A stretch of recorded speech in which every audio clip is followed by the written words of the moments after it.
think it's working. Fabulous. Okay, so welcome everybody. I'm just gotta say I'm so wicked excited to be here. This is so great. So I will start off by saying that I am live streaming for the ladies that couldn't be here with us. So when it comes to question and answer time, I'll ask you, hi, I haven't seen you in forever. I'll remind you, or do my best to remind you, so that if you have questions that you would prefer not to be on the live stream, you know, that we can make sure that we turn that off before that begins, okay? In the meantime, I have the camera only set on me, so unless you come sit next to me, we shouldn't have any problems with that either, okay? Does that work for everybody? Does anybody have any challenges with that or prefer something different? Does that work? Okay, great. So then let's get started. Hi, honey. So my name is Leah Newman, and I call myself a holistic life coach. I'm not really a big fan of the life coach term, mind you, because I think there's some people that do some not so great things with it. However, that's the term that everybody knows, so that's what I'm going to go ahead and use. I'm in the process of writing a book that I call Unstuck Yourself. And really, you know, a lot of people always say, well, what are your qualifications as a coach? You know, how is it that you're qualified to serve me? And yeah, I have certifications. I've, you know, done Tad James life coaching. I've done all sorts of strategic brain, neurolinguistic programming, Institute for Integrative Nutrition for health, you know, all sorts of things and pieces of paper. But that's not what I really believe qualifies me to be here. What I would say qualifies me most to be here is the journey that I have been on. And very similar to all of you that, you know, participate in S Factor, you know what I mean by the journey. My journey has been close to 2 decades. And because I'm a really big nerd, that means that not only do I participate in the things, but I dive deep. I try to understand and pull things apart and really understand the mechanics of what's going on. So it started, right, with just listening to cassette tapes and reading some books. Earl Nightingale, for some of you that might know, old school personal development. You know, Earl Nightingale, Zig Ziglar, those kinds of people, which brought me into Tony Robbins. And one day I figured out I wanted to go to a Tony Robbins event, which, you know, just spiraled until I was a life coach. You know, and I took a life coaching certification. Didn't even know what a life coach was at the time. And eventually, again, super long story short, ended up working for Tony Robbins as a coach for a while. That whole process, I was also active duty military. I retired in 2014 as a major in the Air Force. I was also a professional fitness competitor, figure and fitness competitor. So there's a whole bunch of personal development and mindset stuff that comes along with that. And then, of course, we can't forget Madame Sheila Kelly came into my life, right? And interestingly enough, she found me after I had retired. I shouldn't say she found me, I found her after I had retired, and I was in this process and really struggling to release myself from just massive amounts of masculinity that I had told myself was normal, right? I went to my first S Factor retreat and cried for 72 hours of the first 96 because everything was releasing, you know? And that whole process is what brings me here to you guys today. And I really cannot tell you, I cannot tell you how honored I am that you would give up your time to come hear little old me chat. How long were you in S Factor? I've been in S Factor, doing S Factor since September of 2015. And oh boy, what a journey. There's days I love it, there's days I hate it. I do believe I told Sheila I hate her at one point. And yet, you keep coming back. Because, and we'll talk about what that is in just a second, but it's through that that process of like getting angry and pushing against it and resisting it and then melting into it. That is exactly what allows us to grow and just expand, right? Which, thank you for that, because it's a great segue into exactly what I was going to talk about. Okay, so we titled this talk, Get the Voices to Shut the F Up, right? Because who here has experienced those voices in their head before? Yeah, everybody. Particularly, yeah, right? Like how many times today, right? How many times today? Yeah. And I want to share with you that, as you can see, with everybody's hands raised, that's perfectly normal, but so many of us think we're somehow the only ones that have those voices, right? We think we're the only ones who have that negative self-talk that's, I mean, she's a bitch.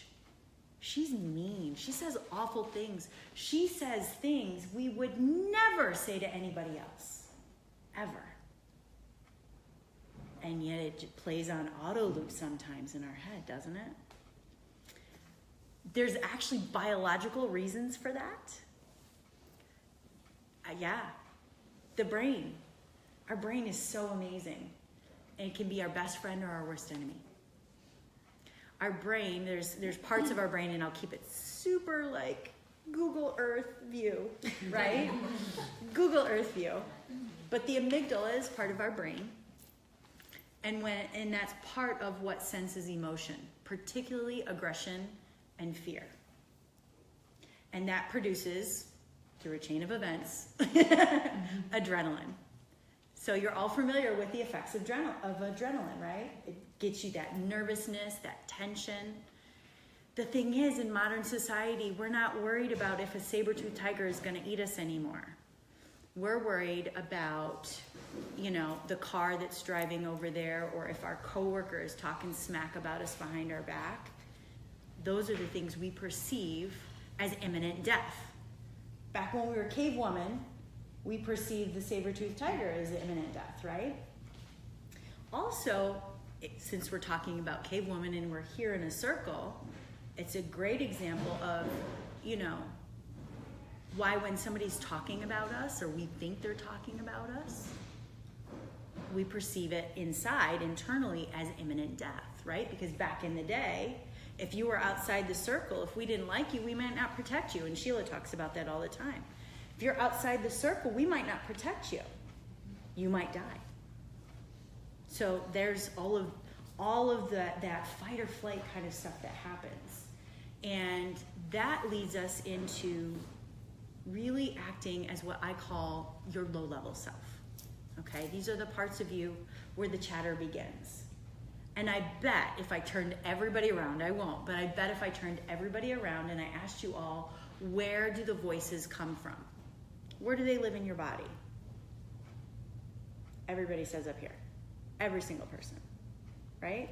They're up here. They chitter-chatter constantly, loudly, incessantly. They talk over each other. And they never, ever, ever have anything nice to say, do they? They're like, really awful. Because of that chatter that's so awful, that produces these emotions that are really disempowering. So we've already talked about the amygdala, right? That creates the adrenaline. And it's creating those emotions of fear, of frustration, of stress. Okay, sometimes it can go into sadness even. When we do these emotions, the thing is, when you feel sad, can you show me sad? What does sad look like in your body when you do sad? Yeah, what does that look like, right? Mm-hmm. It looks like this. How do you know that that's what sad looks like? Oh, because I've been there. You maybe have done it a couple of times. But I bet you, again, if I turned you all around and I told her to do sad and you guys are facing the other way, you could probably still tell me what she's doing with her body to do sad, right? It's a pattern. Now, if she does sad again, and I were to ask you, what do you think she's focused on? What do you think she might be focused on if she's sad? I'm sad. I'm thinking about what I'm thinking, what I'm feeling. Yeah. The voices. Yeah, the voices, the problem that's causing the voices, right? And are you like thinking positive thoughts in that moment? No. You're thinking about your problem. You're thinking about the chess match 50 steps ahead of the problem evolved into the even bigger thing, right? Not even what it is right now, but this bigger thing that it's gonna become because the world is falling, right? Sometimes it feels that way. I mean, I'm certainly exaggerating here, but sometimes it really does feel that way. And that creates language that actually comes out of your mouth, not just in your head, but out of your mouth, of things like, I'll never figure this out. This will never work out. This is impossible. Those kind of negative, disempowering words, right? Does anybody experience this, or is this just me? Maybe I shouldn't write this book.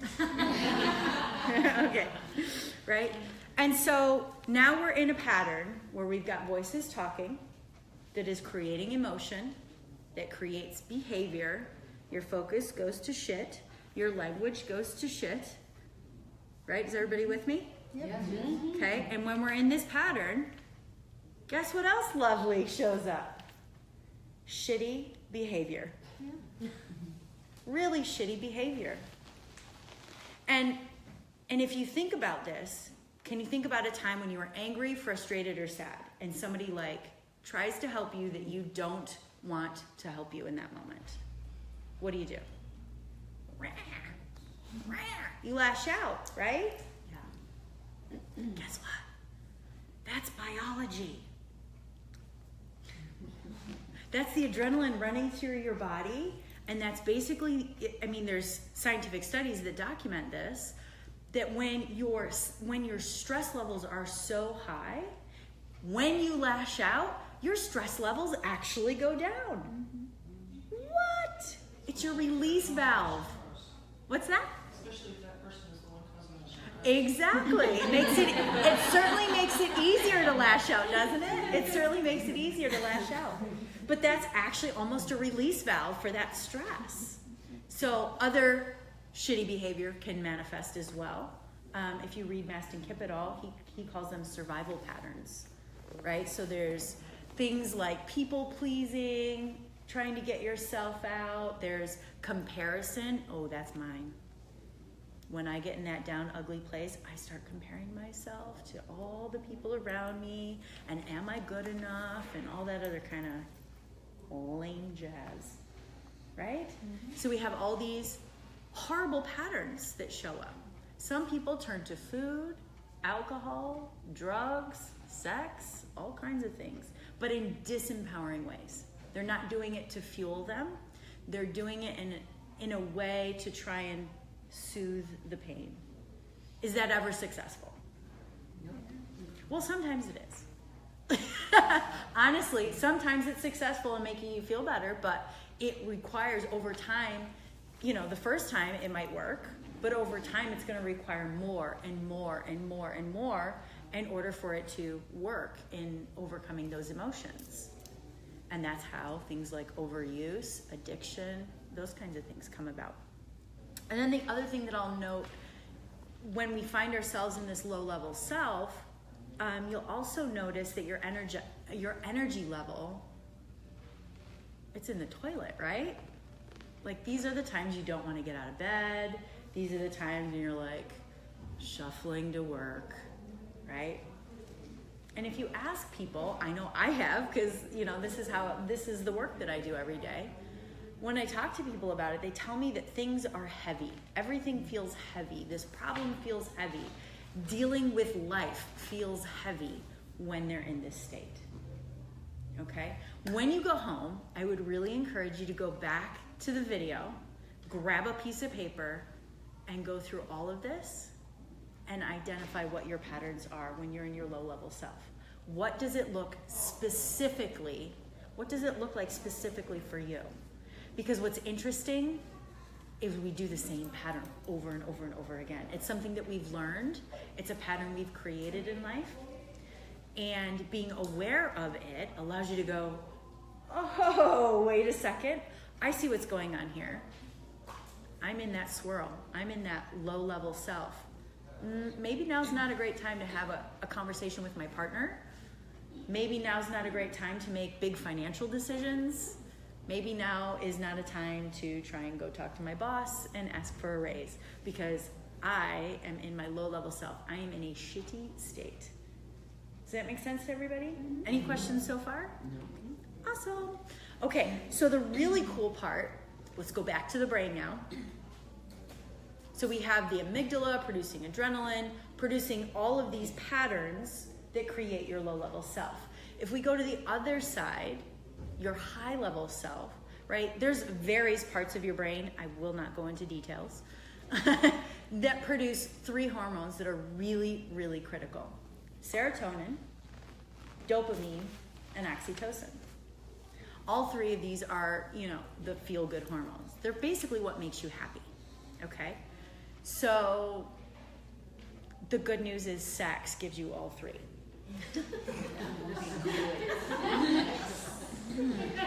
Sex and orgasm give you all 3, right? Something to remember for later. We'll come back to that. Okay, so when we go home. For when you go home, exactly. Well, yes, for when you go home. Bring that part down. Yes. That part down. Yes. So your high level self, when we look at that version of you, the best version of you, I'm sure everybody here can remember a time when you were like zippity fucking doo-dah. Like everything, you're walking down the street, like birds are chirping, the sun is shining, you feel amazing, and literally you think a bird might freaking land on your shoulder because you are that damn happy. Now, does it mean for a second that problems don't arise? Absolutely they do. But how do you handle them when you're in that place? Calmly. Right. Like it's no problem, right? You got this. Totally. So when you're in that place, this is the interesting thing. When you're feeling really amazing and you are like certain that you know what's going to happen, people report that these guys aren't chattering and that the voice, it's actually a singular voice. It's coming from here, from their heart space, or their gut. Men sometimes say it comes from their balls. Just gonna put that out there in case you have men in your life. It's where their certainty comes from. I don't think I've ever said my certainty comes from my ovaries. I mean, I have had a couple women tell me they feel that it comes from their vagina. Like women that are. I can't discount that, but it Yeah. doesn't happen for me. Yeah, no, I'm just reporting here. I have had a couple of women that are very, very feminist, very, they're S women, right? And they tell me that they feel that their power comes from their vagina, that their voice comes from their vagina. But for the most part, the most common answer is the heart center or the gut, okay? And it's a voice. It's like, and they tell me, and what I have experienced is it is very quiet. There's no chitter chatter, and it's like, no, go there. Oh yeah, okay, that's what I'm supposed to do. It's just a knowing, right? There's no conversation about it. It just is a knowing. And when you act on that, I don't know a single person that has acted on their knowing and regretted it, ever. Like, ever. Have you? Yeah, you just have that knowing and you're like, I'm supposed to do this. I get it. And you act on that knowing. So when you're in that space and you're all zippity-doo-dah, right? You do something different with your body, right? I don't know if you guys saw the TED Talk with Amy Cuddy that she talks about the power pose and standing like Wonder Woman and what that does for you. Yes, exactly. Exactly. Which is probably why you're addicted to doing that. Like it's so fun and it feels so good. Guess why? It produces serotonin, oxytocin, and dopamine in very large amounts. Just standing like that. Right? That's an exaggerated pose. You might have something different that's your higher level self, how you stand in your higher level self. Mine is a bit cocky and sassy. She likes to stand on one side and kind of like get a little bounce going on, right? Just saying. That's what she does with her body, right? So it's different for everybody. We all have our own version of what that looks like. And your focus when you're in that place, again, problems arise, but you handle it. So where's your focus then? It's on like, I got this. I'm amazing. I can do anything, right? Because you just have that knowing that you're in the right space. And then your language that comes out of your mouth in that time is not like, you know, oh my God, how am I going to handle this problem? It's like, I got this. Hang on, let me think a second. I got this. It's very different. Have you guys all experienced this? I'm not telling you anything you don't know yet, right? And yet, how many times have you been in that low-level self and you're like, I'll never get out of this, right? And what I'm discovering is calling this out brings so much awareness. So much awareness. So again, high-level self, behaviors that show up, way better, right? We eat better. We take better care of ourselves. We show up to S-class regularly, right? A lot of different patterns show up. How we interact with people, how we treat people. Where we stop cutting people off and flipping them off in traffic. And we let them in. Does that make sense? Right? When you're in that higher level place, like when you're feeling great, you actually let people merge. Of course. Right? And then when you have this, what's that?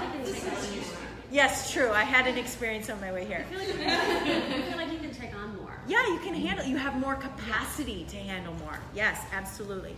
And your energy levels are much higher and things feel light. They don't weigh you down as much. They feel light. Right? Okay, so everybody understands what we're talking about here. Low level self, high level self, and you kind of maybe have something in your mind or something in your body where you remember experiencing both of those? Wouldn't you like to be able to switch? To know the recipe, the secret formula that will get you from your low-level self to your high-level self whenever you choose? Guess what? It's not sex, is it? Well, that's part of it. It can be part of it if you want it to be. So I have a formula for you. Okay, there's 3 easy pieces. Number 1, get present. Get a present? You can definitely get a present for yourself. Get present. So be in the now, okay? So the voices in your head, if you think about it, when they've talked to you in the past, they are talking to you about the past, the thing that happened in the past, or they're projecting in the future and stirring up emotions about what they think is going to happen in the future. Guess where they are not? Right now. So that's easier said than done, right? Nope, I got something for you. It's really easy and you can do it anywhere. And I would like you to all play along with me, okay? So you can, of course, go find yourself a spot and go meditate if you have that available to you. That's possible, right? I actually have a little easy way to meditate no matter where you are. Lights full blast, music playing in the background, doesn't even matter. You ready to play? Yes. It's called a PQ rep, a positive intelligence repetition. And I learned it from a man named Shirzad Shemaine. He wrote an incredible book called Positive Intelligence, okay? And he talks about these positive intelligence repetitions. And they're a great way to get you out of your head when these guys are chit-chatting. It's a great way to bring you into the now. And what you do is you focus on any one of your 5 senses for only 10 seconds. Super cool. Okay, so I'd like everybody to play along. So I want you to take your pointer finger and your thumb, and I'd love for you to rub them together.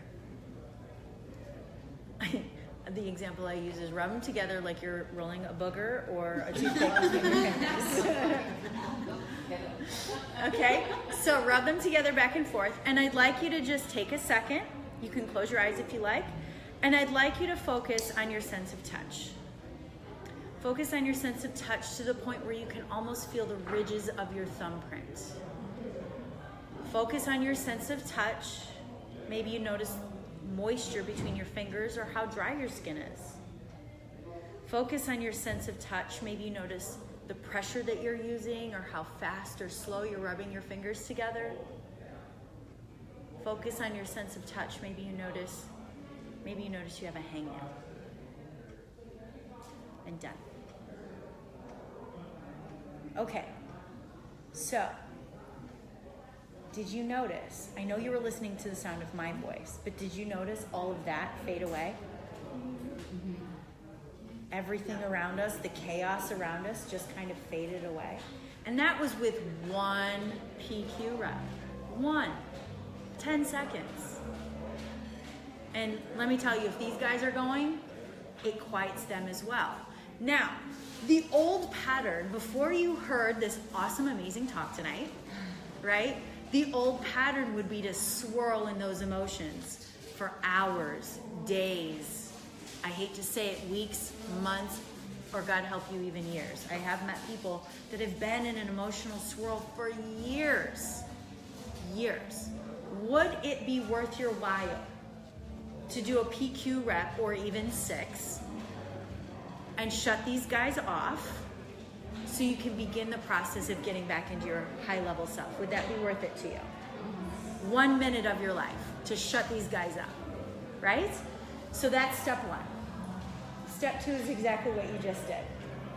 Deep breaths. And you guys have been around S Factor long enough to know. Sheila talks about it all the time. What is the feminine reset? Breath. And double brownie points if you add some sound to it, right? If you can add breath. Yeah, I don't know where you ever would have heard that before. Breath and sound are a great way to release that as well. And then part 3, step 3 is something I call filling your cups. Okay? And we as women are notorious, and I won't project onto any of you and say that it's you, but maybe you hear it in me. We are notorious for being there to give and support to everybody around us, totally failing to take care of ourselves. I know I do it all the time. All the time. I give to my clients, I take care of my dogs, I help my neighbor. The last person I take care of is me, right? And from that depleted state, guess who shows up easily? My low-level self. I have a name for her. I call her Sally. Oh yeah, I highly recommend you all name your low-level self so you can call her out. My low-level self, her name is Sally. And she's the one that gives to everybody. And boy, like just, not very nice, right? A lot of times when she shows up, it's because I haven't been taking care of myself. I haven't been sleeping well. I haven't spent time with my femme tribe. I haven't danced. I haven't eaten well. Right? The list goes on and on. I haven't spent time in nature. I haven't spent time with presence. All of these things are the things that fill me up and really make me feel my best possible self. Her name is Samantha. Give her a name too. Her name is Samantha. She stands a little bit like Wonder Woman, but she's got a little more sense. Right? That best possible self. When my cups are full, I'm able to be her and embody her most often. And using PQ reps, breath, and doing something, anything to fill my cups is a great way to get me back on the road, to getting back over to Samantha, my high-level self. Okay? So let me just put a few more caveats on filling your cups. Filling your cups does not need to cost a lot of money. I mean, what immediately comes to mind for a lot of people when we talk about self-care is massages, S-Factor classes, things like that. Great meals out at restaurants, etc. But it doesn't need to. My first way to fill my cups every day is literally to fill my cup with coffee. My favorite part of the day is sitting with my delicious imported Italian roast coffee, brewed exactly how I love it. No what? What's that? What'd I miss? How what? Okay.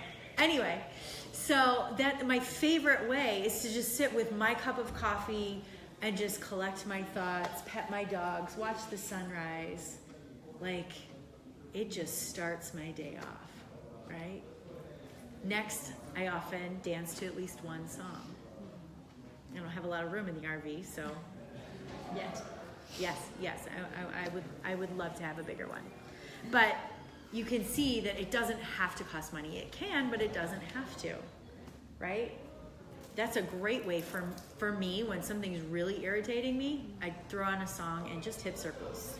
I mean, even that is enough to really help me get out of that. So you can use this formula prescriptively, how I've just explained it. You find yourself in your low-level self. You want to get back to your high-level self. So we're going to use it like an ointment, right? And we're going to do these 3 things to help us on the way back to our high-level self. The cool thing is this formula can also be used proactively. Yay! We can put ourselves in a state of having lots of serotonin, dopamine, and oxytocin in advance so that that adrenaline, that low-level self, is less likely to kick in. Because guess what those 3 hormones do? They quiet the amygdala. That's like their function. They quiet the amygdala, so it's less active. It's harder to trigger it. It's harder to get the process of the adrenaline going, which means it's also harder to get to your low-level self. That's why problems happen and you handle it. You're not as easily triggered, right? But if you're already in that low-level self and something happens, oh my God, and I already had a problem and now I have this other thing too, and it just stacks right on top. Make sense? Yeah. Yeah? So there's, I am a big proponent of using this formula as often as possible and being very conscious about consciously cultivating this process. And the coolest thing of all is S Factor can be such a great place for this to happen, right? It's certainly probably the biggest thing that fills my cup. But if you think about it, movement, our dance, is one big PQ rep. It's one big meditation. And of course, if you're talking about brain immersion, breath is oh so very important. And it's a great way for us to have connection and tribe, and so that therefore fills our cups. And I don't know, how are we doing on time? I want to make sure we're not going over. 7:10. Okay, We have so I got 20 minutes. excellent. So the one last thing that I wanted to share with you is how does this show up in S Factor? Because it does, doesn't it? Sally, she shows up big time, especially when I go for a retreat. Let me just tell you, when I go to a retreat, Sally shows up when I have to pack. Oh my gosh, do I have everything I need? Do I have the packing list that they want me to have? Does everything still fit me from last time? Right? Then I get to the classroom and I'm thinking about, can she see my stomach? Does that movement look fluid? Does it look as beautiful as hers? Am I the only person that's ever thought of this in an S Factor class? Right? Especially when, Assignments, you guys. right, assignments. especially when you're a beginner, right? But the assignments are designed to stretch you, are designed to push you outside your comfort zone a little bit. But what's outside your comfort zone? This is the thing. The closer you get to the edge of your comfort zone, the louder the voices show up, I can tell you. The louder they show up. And the best thing you can do for yourself in that moment in the classroom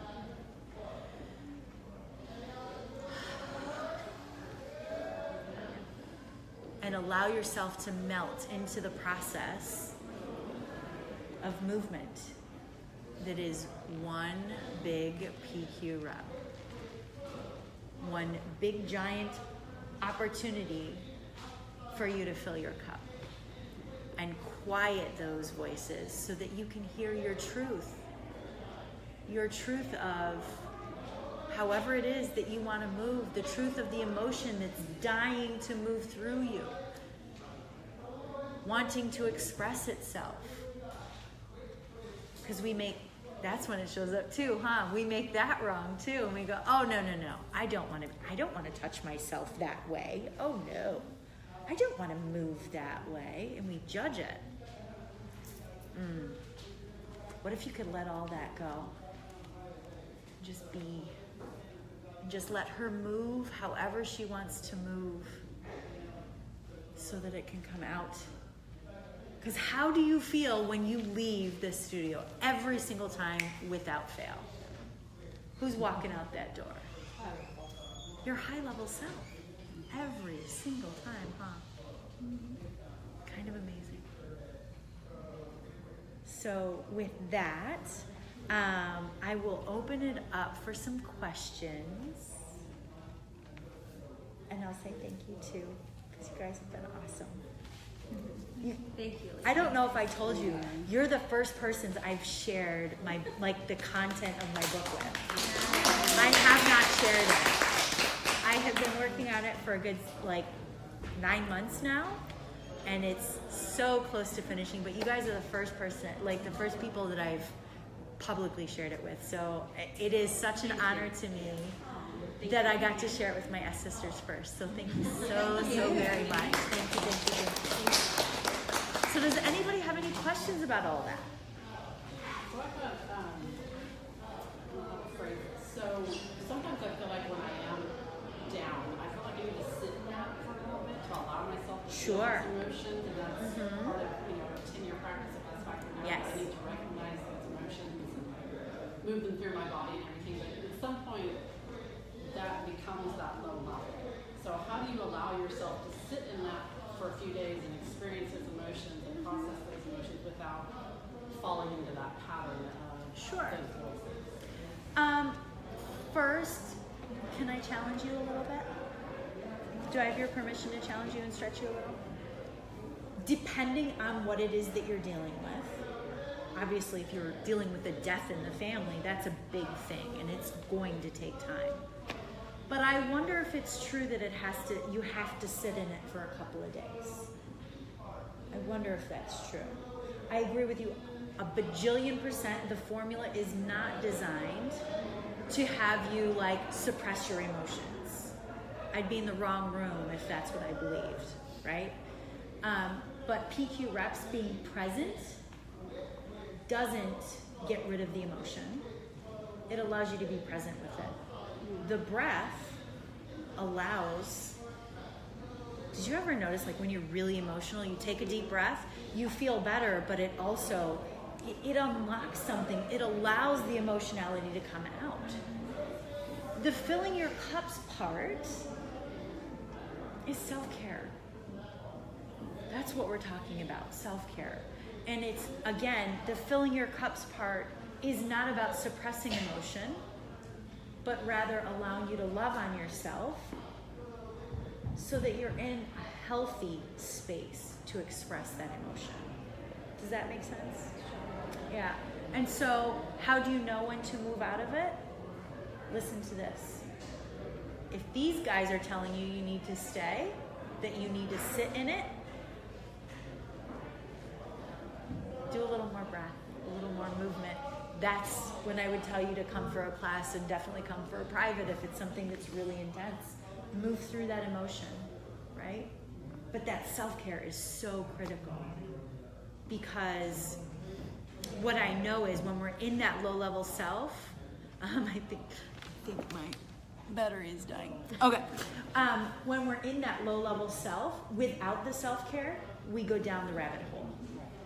And that's when it tends to, then it does absolutely take days, weeks, months, years. And it doesn't have to. It doesn't have to. So when you find yourself feeling like I need to sit in this emotion, I would just ask yourself if that's true. Is it possible that I can sit with this and ask it? I totally believe in asking your body what's going on for you right now. What are you really feeling? What do you need right now to move through this? And listening to that intuition.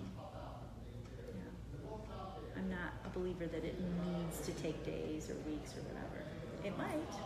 If you're having a breakup, yeah, you're going to feel that for a little bit.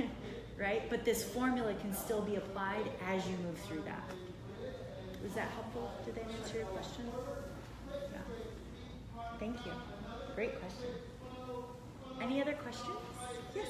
So I understand why you would separate from your low-level self and name your low-level self. But why separate from your high-level self and name it instead of like identifying as Sure. yourself? You know what I mean? Yeah. So it's not really about separating per se. It's about identifying. It's about identifying the patterns of your low-level self and the patterns of your high-level self. And I would love to tell you that you're going to live in your high-level self all the time. Right. I love you. You're human. You're not. Right?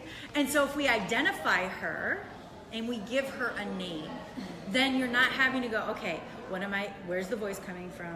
Where's my energy level? How am I standing? You don't have to go through the whole thing. You can go, all right, Samantha, and it's like, bam, I'm there. And the more you do it, the more you condition it, and the easier it is to step into her. You're able to call on her. Like, I need you, Samantha. Come on, let's go. Right? You can call her in. Does that make sense? Does that answer your question? Awesome. Thank you. Great question. Thank you. And thank you for that perspective that it sounds like I'm saying separate from her. I think that's an important distinction.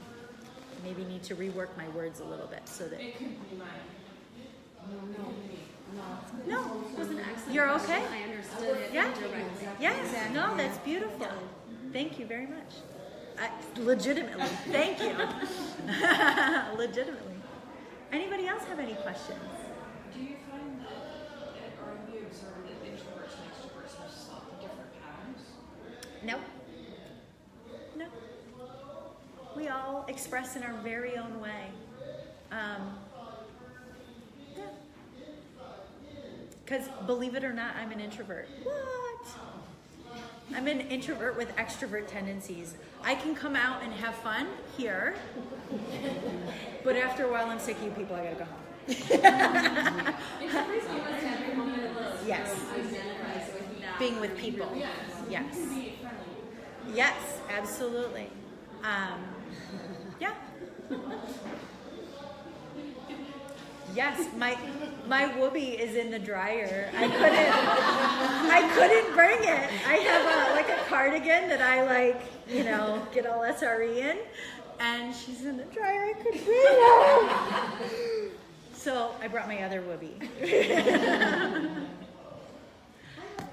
Yes. I already, like you said, have two names. So she is good. Mm-hmm.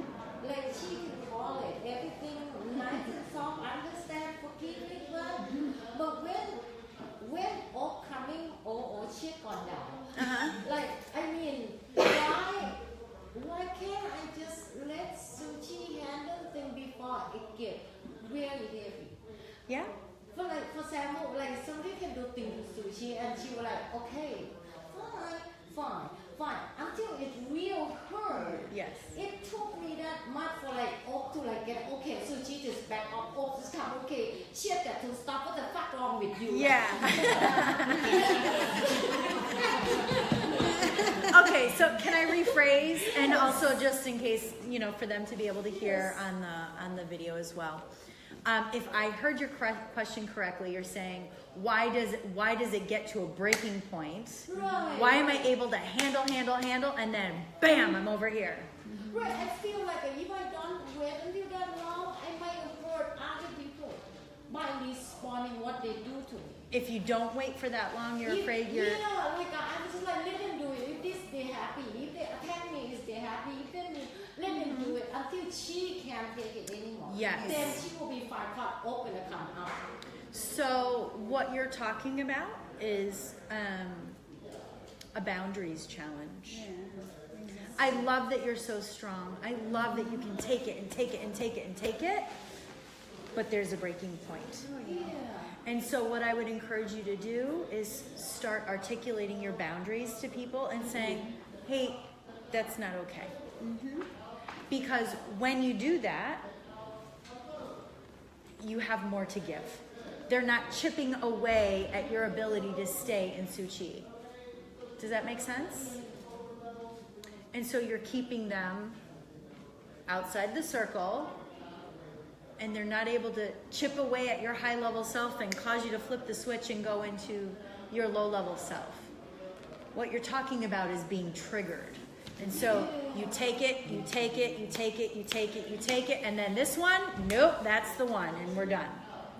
Whereas if you establish some boundaries with people, hey, that behavior, I don't like it when you talk to me like that. Please don't talk to me like that. Or please don't do that behavior or that thing that you just did. That doesn't feel good. Please don't do that. How do you, I'm sorry. Sure. How do you establish new boundaries and behaviors and patterns that you've exhibited for your entire life? How do you establish new boundaries with your friends, your family, your coworkers? That you've always been a certain way. How do you all of a sudden up and change? Yeah. It's not up to date. My new boundaries. Yeah. may So be you a just little have a bit different. conversation. Hey, I've been doing some personal work.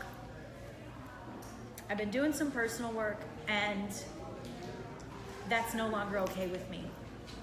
I realize that I've been accepting behavior from you or from people that just doesn't work for me anymore. And so I would really appreciate it if you didn't do that anymore. Hey, thanks. And then the second time it happens, because it's going to happen again, you say, hey, remember I told you that that behavior wasn't okay? It's still not okay. And again, I want to reiterate, it's not okay. And if you do it again, this is the consequence. This is what will happen if you do it a third time. This is very important. This is the big thing. The third time, if it does happen a third time, and I really wish for you that it doesn't happen a third time, I would love to believe that people will get the hint, but sometimes they don't. Whatever that consequence is that you said you were going to do, you must do it. You must honor yourself enough to do it. So consider your consequence carefully before you share it. Right? But I'm never going to speak to you again. If you do it, I'm never going to speak to you again. Well, okay. That might be true. I've had that happen. I really have. I've had to say to somebody, literally, if you do this behavior again, we are done. I will not speak to you again. Because it's that offensive to my body for you to continue to do that. We're done. I've had to do it. And they did it a third time, and I was like, peace, I'm out. Take care. Don't let the door hit you in the butt.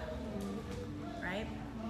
So it can happen, but it's really about stating your boundary, being very clear. You have to respect your boundary more than you expect them to respect your boundary. You're the regulator of the boundary, not them. They're not responsible for your boundary. You are. That's an awesome question. Right? That was good. You're the regulator. Yeah. Yeah. I can think it and I can say it, but I have to dig in and be willing to stand my ground. You have to stand. You are a stand for your own boundary. I think that's where I fall a little bit short. I can identify No, my boundary. it doesn't need to be a big dramatic thing. Yes, exactly.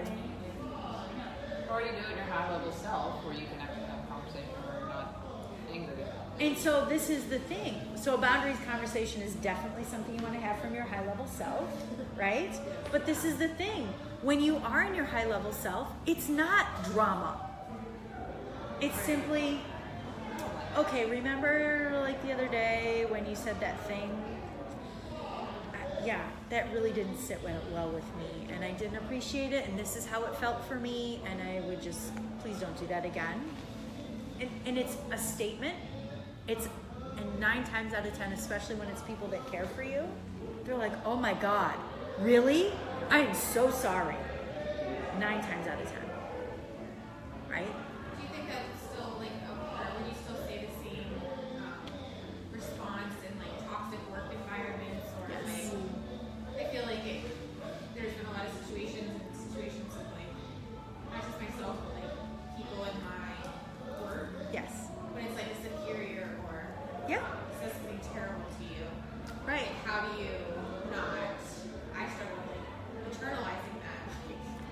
It's intestinal fortitude. You just did to me or said to me, but then they're like your superior or your work colleague. Yeah. How do you like maintain that, like set the boundary without like pissing them off, you know? I'm going to tell you that when they're not a nice person, you will piss them off. Your boundaries are going to piss them off because they're used to walking all over you. I know you know this, but not everybody does. I was in the military for, I think I did say, maybe I did say it. I was in the military for 18 years. I may have flexed this muscle a couple of times. I wasn't always loved by my male counterparts because I did have boundaries. You do not get to talk to me like that. You do not get to say things about women. You don't get to do that. I've had former managers that absolutely hated me because I'm a long-time night shift nurse. You do not get to call me at even 1 o'clock. Yeah. It better be fire, flood, or blood. Yep. If it's not, it will be yours, probably. If it doesn't involve patient safety or getting me paid, it can blind wait until I wake up. Yeah. And that's a boundary of hers. It only took one time for somebody to cross that boundary, and they were very friggin' clear exactly where that line was. And she kept doing it. And this is before I had an iPhone. Getting do not disturb. I literally blocked every number that was hers. Told her I did it and why. Yeah. That's some really strong boundaries right there. And I told her, and I told her boss. Yeah. It does take some practice. It does take some intestinal fortitude. You know, to be able in the moment to go, I'm sorry, can we stop for a second? No. I know I work for you, and you don't get to demean me. That's not okay. It's not. Because this is the thing. If you having boundaries causes that big of a problem, do you even want to work there? I already know the answer because we've had that conversation. But, right? If you having boundaries is such a big problem that they're going to lose their friggin' mind, do you even want to work there? I often talk about boundaries, how I talk about fences in neighborhoods. You know the saying that fences make good neighbors. You heard of that? Fences make good neighbors because it's like you have your space and I have mine and everything is very clear. Boundaries make for good neighbors too. Boundaries are so powerful. It's clarity, it's transparency. You're not walking around like the friends that I'm the closest with are the ones that I had very clear boundaries with them and vice versa. Total transparency. I know what works for her. I know what's okay for her. And there's respect there. I'm not going to cross that line because, well, she's friggin' amazing. Right? But I know where that line is for her, so it's respect, right? And it's easy to maintain that. Okay. I'll say one thing about that, like when you first start doing that, like the perception is that you're a bitch, but you can also turn that perception. It's just boundaries. It doesn't have to be bitchy. It's not, but like I feel like as a female, a lot of times, especially in a male-dominated profession, when I stand up for myself or I set boundaries in a very appropriate way, when I'm in my high-level self, when I'm in my low-level self, I have to just like walk away and think about it for a little bit. Yeah. But you know, things come back around, and you hear, oh, well, she's like, difficult or hard to get along with or whatever. But then if you just stay with what you do, then people know. They're like, no, she's not that actually. She just has boundaries. Yeah, you just crossed the line. And they may not know those terms, but yeah. Sometimes standing in it though is really difficult. Like, And if you're a man, you would be a good leader. oh yes, absolutely, absolutely, absolutely. And I actually don't have an issue owning the term bitch because it has also earned me the respect of some very Colleagues. high-level Yeah. positions that I work with. I work in the Texas Medical Center with some very, very specialized physicians that I have snarled at. Yeah. Yeah. And they are still polite to me in all this. Yeah. Yeah, sometimes it only takes setting boundaries once. And sometimes if you surprise them, if they're used to seeing you as, or they don't see you like that, they don't see you as somebody that'll stand up for yourself, once you do, sometimes it's such a shock that they just stop the behavior. Or that's been my experience. Once they know they can't walk all over you anymore. Yes. So I know that we're But that's another talk. We'll do boundaries, and maybe next time I drive to Houston, we'll talk about boundaries. because we're gonna have you back. Yeah.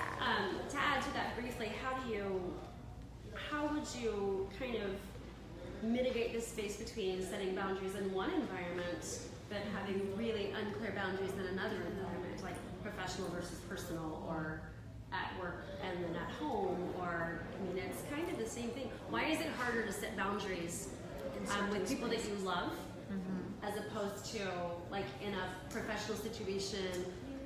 And maybe that's just me. It goes back to what we talked about at the beginning, the circle. You're afraid if you hold your boundary that they're going to put you outside the circle and you're going to die. Your brain literally makes it mean the same thing. Like if I tell them that they can't talk to me that way anymore, they're not going to love me anymore. And if they don't love me anymore, I'm going to be outside the circle. If you're talking about your significant other, he's not going to protect me from the saber-toothed tiger. And the saber-toothed tiger is going to eat me, so I will die. If you're talking about the women in your life, they're going to put me outside the circle. They're not going to take care of me. I'm going to die. They're not going to love me anymore. I'm going to die. That's what your brain is doing. That's why it's so hard. That's why, in those circumstances, your low-level self comes in and is like, oh, they're not going to love you anymore, and they're going to react harshly, or they're not going to abide by this new boundary that I'm setting, or whatever. Right? Yeah. No, it verbalized perfectly. Yeah. I used to feel guilty. Not that if I said, and then I don't care, they call me bitch. But the most hurtful me is just myself. Oh, why I mean to them? I should just let them mean, but I'm not. No, you should not let them be mean to you. And that's just your low-level self having a chit-chat about it. That's all. Sheila says snap it away. I say PQ rep it away. PQ rep, take a nice deep breath. It doesn't work for me either. So I say do a PQ rep. And by the way, PQ reps are not, I want to be really clear, are not just the rub your fingers together. Like, I use that example a lot, and I find all my clients use only that. And I was like, okay, guys, it's any of your 5 senses for only 10 seconds, right? So she's twirling her hair, and you're feeling, if you focus on the feeling of the hair going around your finger and the movement of your hair, that too can be a PQ rep. You can feel your breath. That's what moves through your Absolutely. I go like this sometimes and just really focus on what it feels like on the palm of my hand. Yes, right here. Totally. Right? All in one. Do it while you breathe, you get all through. And with that, I'm done.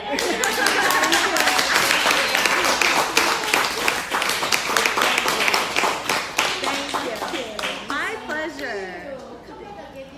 I will, definitely. Are you going to join us for class?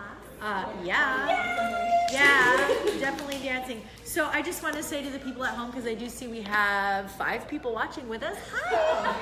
Hi! Thank you so much for being here. And actually to all of you, if you're interested, I do have a group called Unstuck Yourself. It's free. Hello. It's on Facebook. And so I talk about these kinds of things, and that's where announcements about my book and all that other kind of stuff will come out. The best part, though, is it's an online space, very similar to an S-Factor classroom. We are all very positive, very like-minded, very interested in this kind of growth. And so if you are interested, you can join that free group, or you just friend me on Facebook, and a lot happens on there, too. So Where do you live? I live in an RV, and I travel the country. I don't have, like, a home. My home is where my doggies are and where the RV is parked, and is currently parked in Houston. And the bus is leaving tomorrow. Okay, So thank you so much for being with us, everybody. Thank you all for being here.